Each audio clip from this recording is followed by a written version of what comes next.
Thanks for joining us for CBN NewsWatch. I'm Gary Lane.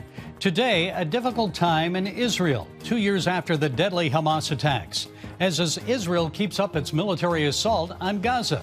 And talks are underway to end the war and bring the hostages home. We'll bring you the story from Jerusalem. Here at home, political shockwaves in the race for state attorney general in Virginia, as text messages reveal the Democratic candidate once wished death on a key Republican leader and his family. Our Studio 5 conversation with award-winning singer and songwriter Nicole C. Mullen as we discuss her new book, It's Never Wrong to Do the Right Thing. And it's a dog's life. We'll bring you a look at two highway hounds as they hit the road, and millions watch their adventures online. Those stories and more today on NewsWatch. This is CBN NewsWatch. We begin with the ongoing attempts to end the war in Gaza, defeat Hamas, and bring the hostages home. Tuesday was a day of mixed emotions for Israelis, the joyful beginning of the biblical feast of Sukkot, coupled with the second anniversary of the brutal Hamas attacks on October 7th in 2023. CBN Middle East correspondent Julie Stahl brings us the story from Jerusalem.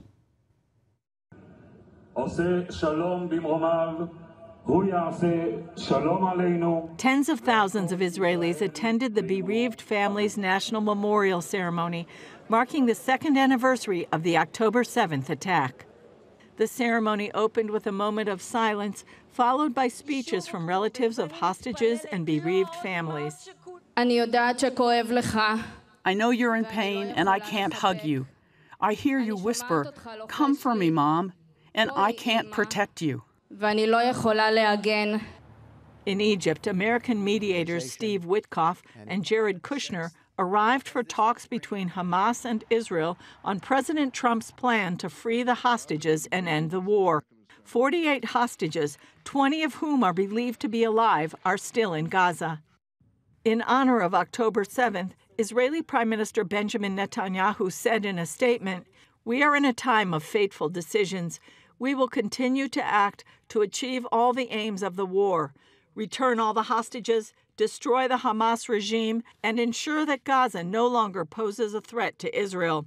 Together we shall stand, and together, with God's help, we shall be victorious." The Israeli team, led by Strategic Affairs Minister Ron Dermer, arrives today. According to the Times of Israel, an Israeli official says there was optimism but very cautious and warns that Hamas can add obstacles at any moment and leave. In Washington, New Jersey Representative Josh Gottheimer introduced bipartisan legislation honoring American hostages. The October 7th Gold Medal Act to award the Congressional Gold Medal, the highest civilian honor bestowed by the United States Congress, to the American hostages and victims of October 7th, including those Americans who survived in captivity in Gaza, in recognition of their profound suffering and sacrifice. Also in Washington, freed hostages shared their testimonies at a vigil marking the second anniversary. I am here, standing in front of you today, as the result of a life-saving agreement. That agreement was secured through leaders who made it a priority, President Trump and the U.S. administration. The Hostage and Missing Families Forum nominated Trump for the Nobel Peace Prize.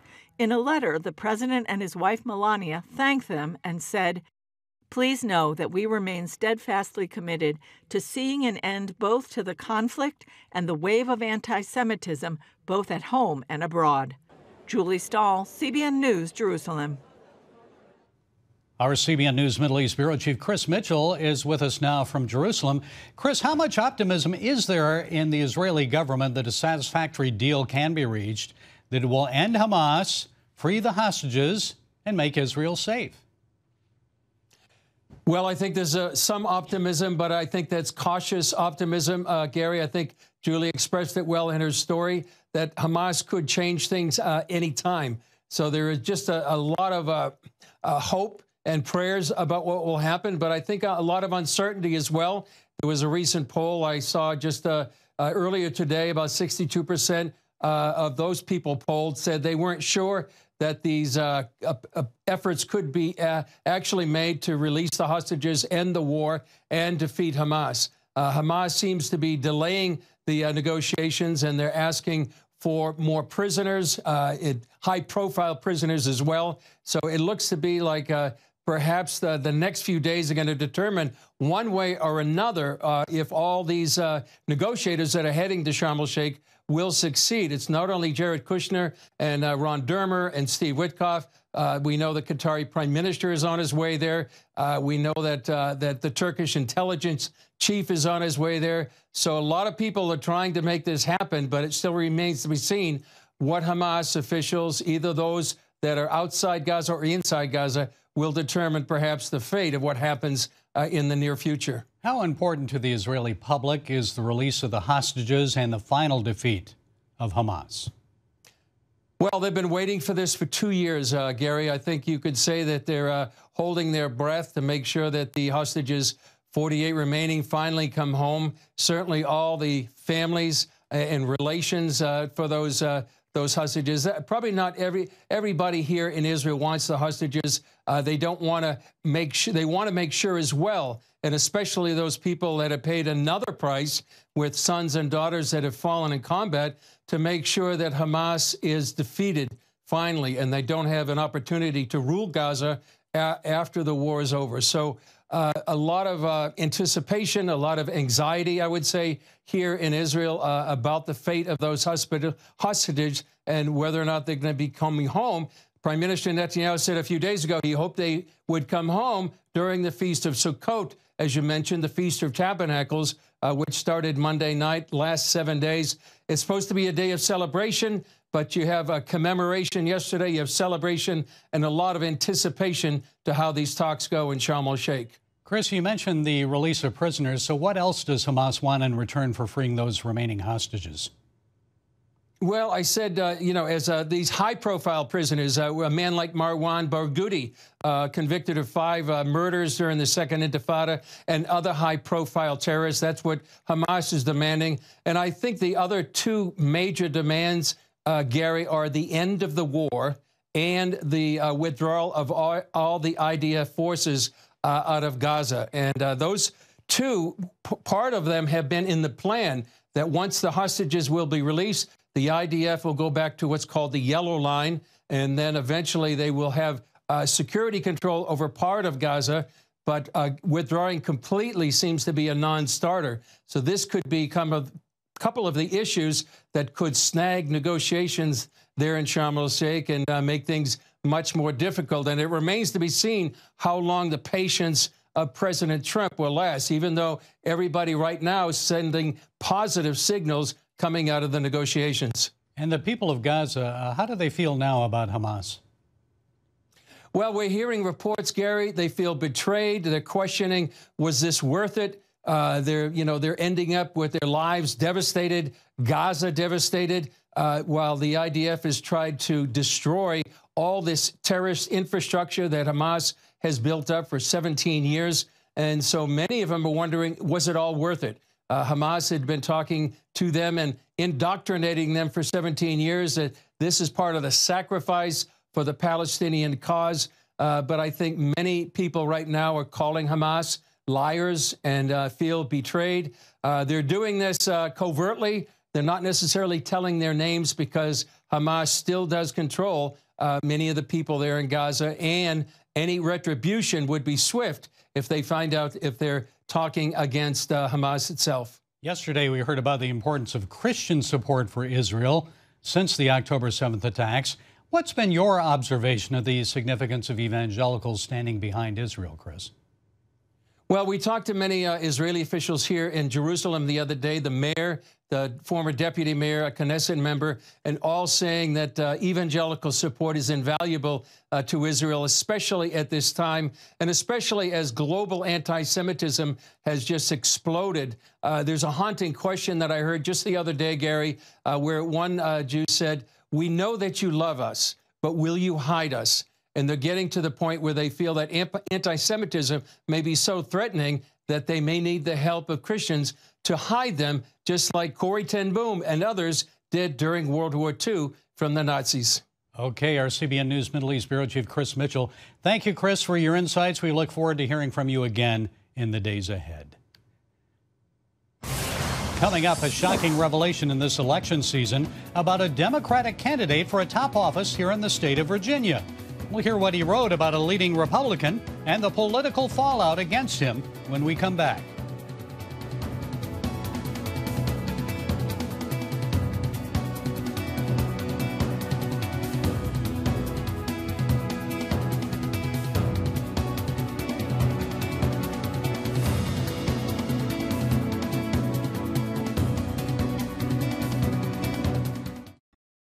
Political shockwaves in the Virginia Attorney General's race as one candidate faces pressure to drop out. Democratic nominee Jay Jones is apologizing after text messages surfaced showing him wishing death on a former top Republican lawmaker and his family. The uproar comes in the wake of growing national concern over heated political rhetoric. CBN's Caitlin Burke brings us that story.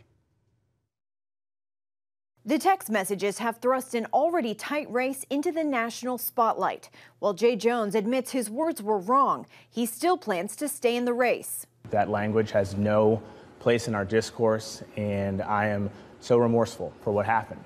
Jones sent the messages in 2022 when he was in Virginia's House of Delegates to Republican colleague Delegate Kerry Coyner. In referring to then Republican House Speaker Todd Gilbert, Jones says, quote, 3 people, 2 bullets. Gilbert, Hitler, Pol Pot. Gilbert gets 2 bullets to the head. He goes on saying, quote, spoiler, put Gilbert in the crew with the 2 worst people you know, and he receives both bullets every time. Coyner asked Jones to stop.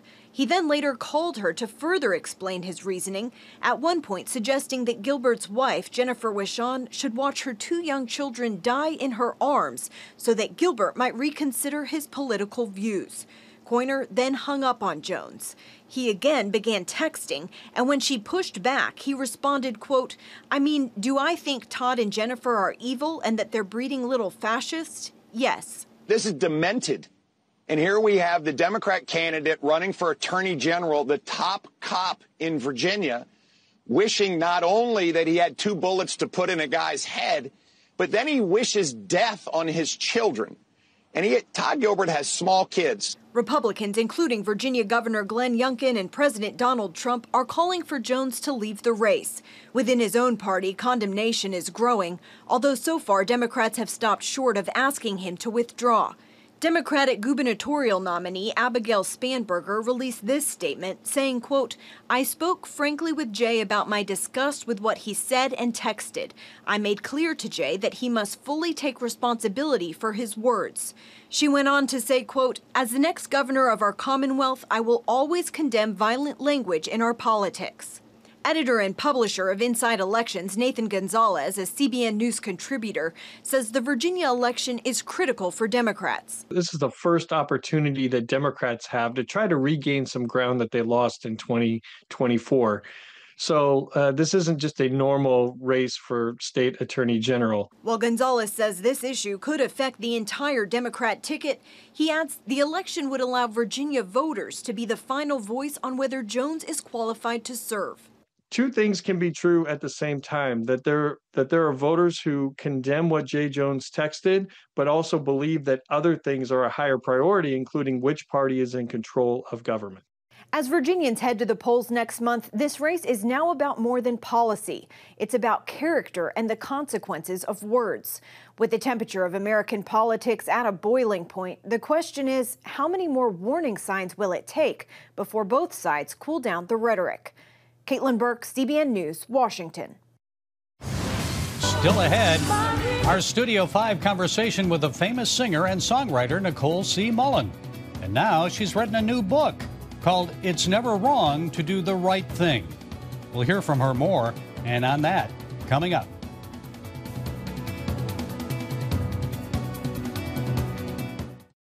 Award-winning singer and songwriter Nicole C. Mullen is known for the unforgettable song Redeemer. As the song celebrates its 25th anniversary, she's also the author of several books, including her latest called It's Never Wrong to Do the Right Thing. Take a look. And I will lift you up again, for I'm the God who sees. What inspired you to write It's Never Wrong to Do the Right Thing? what inspired me to write It's Never Wrong to Do the Right Thing has been really my own life journey. The blueprint that's needed and that I have sought to follow, even though imperfectly at times, has been the Word of God. And so I wanted to share with other people the blueprint for living. He sees you in your loneliness. He sees. I'd like to share a couple of chapter titles from your book and just get your reaction. The first, Be Quick to Make It Right.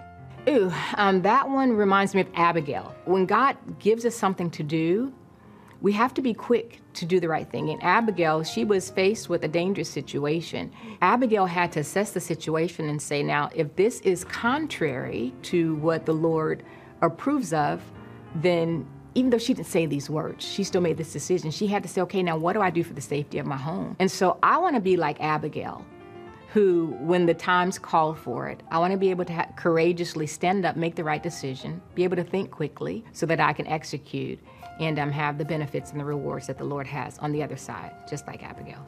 Let's make a deal. Let's make a deal. Ooh, that's my girl, Rahab. She makes the deal of her life. God took this woman who was once a prostitute, and not only did he allow her to become a part of the children of Israel, the family of God, but he put her eventually in Bethlehem. And before we know it, she's the mother of Boaz, who marries Ruth in Bethlehem. Then eventually we got Mary and Joseph coming back to Bethlehem, and they're a part of the descendants of Let's Make a Deal woman. You know what I'm saying? And then before we know it, Jesus the Christ is born through the lineage of the Let's Make a Deal. And one more. Slow obedience is no obedience. Ooh, okay. When my kids were growing up, we had a saying in the house, slow obedience is no obedience. That's if you drag your feet, you're still not obeying. Well, Joseph in the Bible, he was quick to hear and he was quick to obey. And he really does show us that slow obedience is no obedience. But when we are quick to obey the Lord and what he calls us to do, then again, there are rewards and there's prosperity from that. It's hard to believe, but it has been about 25 years since the release of Redeemer.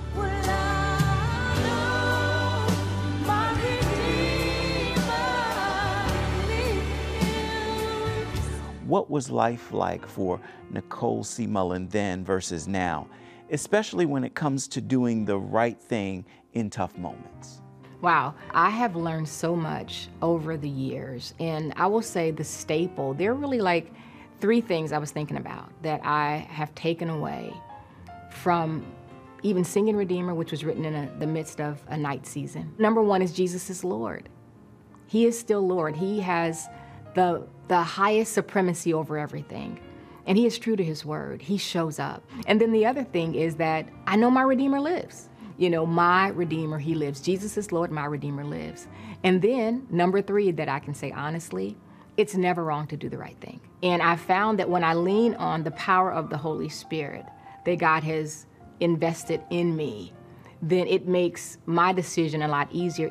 He helps me to please the Father by doing the right thing. And so I think probably, again, the hardest thing is really for us just to die to ourselves, to yield to his will and say, Lord, not my will be done, but at the end of the day, your will be done.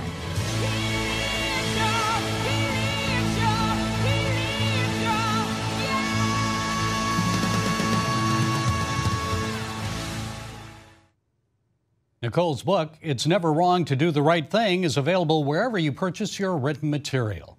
Also tonight on Studio 5, our interview with Christian artist John Mark McMillan, who's written hit songs like How He Loves and King of My Heart. Now he's retiring from life on the road. And our discussion with NFL Hall of Famer star Donnie Shell, who shares the role his faith played on and off the field. You can see the new edition of Studio 5 on the CBN News Channel at 8 Eastern. You can also watch it on the CBN News app or on YouTube. Coming up, Highway Hounds, a pair of rescue dogs going viral online. We'll bring you a look at their fun times on the road when we come back. Finally today, a couple of rescue dogs in Kansas are living the high life on the highway. The dogs' owners capture their adventures in a viral TikTok video. Jerry Dale loves to take his dogs out for a ride. Soon after he rescued his pit bull mix, Harper, from a shelter, and Charlie from the middle of the road, he had the idea to let them join in too. Harper sits in a sidecar while little Charlie rides in a vet-approved backpack.